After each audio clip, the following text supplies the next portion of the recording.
Alright, welcome to our first class. सबसे पहले तो आपकी मोटिवेशन के लिए मैंने अपने स्टोर्स जो हैं वो ओपन किए हुए हैं, जहां आप देख सकते हैं 2,27,962 रुपये इस स्टोर की सेल है, वो भी 3 से 4 या 6 दिन में।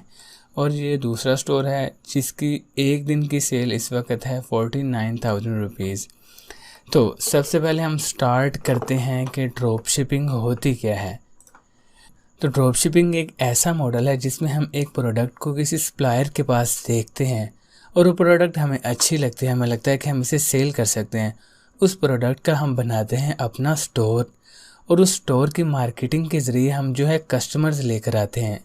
कस्टमर जो है ऑर्डर आपके स्टोर पे यानी हमारे स्टोर पर प्लेस करता है और हम वो ऑर्डर दे देते हैं सप्लायर को। अब सप्लायर जो है वो ऑर्डर जो हमने सप्लायर को दिया है वो ऑर्डर कस्टमर के एड्रेस पर हमारे बिहाफ पर भेज देगा।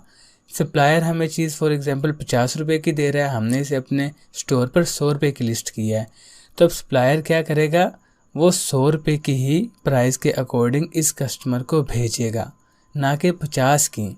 और जब सप्लायर के पास वो पैसे आएंगे तो वो 100 में से 50 अपने जो है वो रख लेगा और 50 हमें डिपॉजिट कर देगा।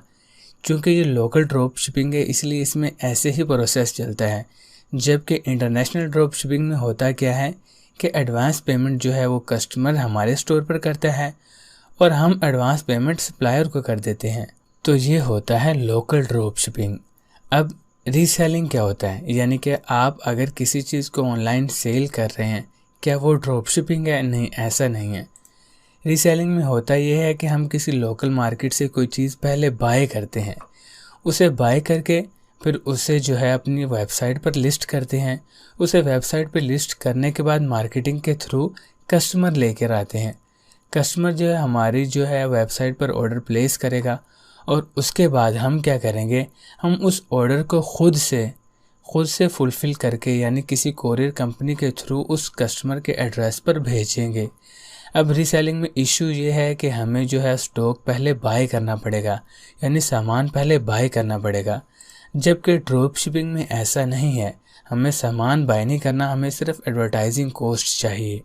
एडवर्टाइजिंग कोस्ट होने के बाद जो है आपकी स्ट्रेटजीज़ मैटर करती है, यानी कि आप मार्केटिंग किस तरह से कर रहे हैं। आप किसी फ्लॉप प्रोडक्ट को भी हिट कर सकते हैं और किसी हिट प्रोडक्ट को भी फ्लॉप कर सकते हैं। और दूसरा ये कि क्या कस्टमर हमसे ये चीज़ बाय करेगा या नहीं, ये डिपेंड करता है कि हमने जो प्रोडक्ट लिस्ट की है क्या उसकी मार्केट में डिमांड है या नहीं। अगर तो इसकी मार्केट में डिमांड नहीं है तो हमारा ये मॉडल फेल हो जाएगा। जी हाँ, हमारा ये मॉडल फेल हो जाएगा। अब अगर आप ड्रॉप शिपिंग के मेथड से 1 लाख पर मंथ कमाना चाहते हैं तो आपको सिंपली 100 प्रोडक्ट्स 1,000 रुपये के मार्जिन के साथ सेल करना पड़ेंगी। अब क्या इस ड्रॉप शिपिंग मेथड के थ्रू हम 1 लाख पर मंथ कमा सकते हैं? यस, ऑफ कोर्स हम कमा सकते हैं। वो कैसे? 1 लाख रुपए कमाने के लिए हमें 1,000 मार्जिन के साथ प्रोडक्ट को 100 लोगों में सेल करना है, यानी कि 100 लोगों को सेल करने से हमारे पास 1 लाख रुपया नेट प्रॉफिट आएगा। तो क्या ये पॉसिबल है कि हम एक प्रोडक्ट के 100 ऑर्डर 1 मंथ में ले सकें?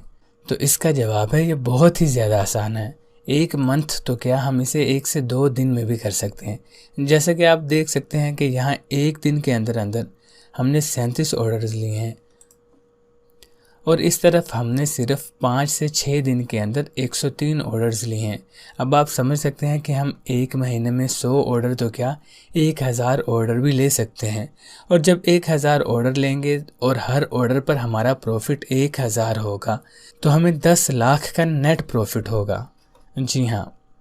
अब ये ड्रॉप शिपिंग की प्रोडक्ट कहाँ से हंट करनी है, सप्लायर कहाँ से मिलेगा और उस प्रोडक्ट का स्टोर बनाकर उसकी मार्केटिंग कैसे करनी है, ये सब हम सीखेंगे अपने नेक्स्ट लेसन में।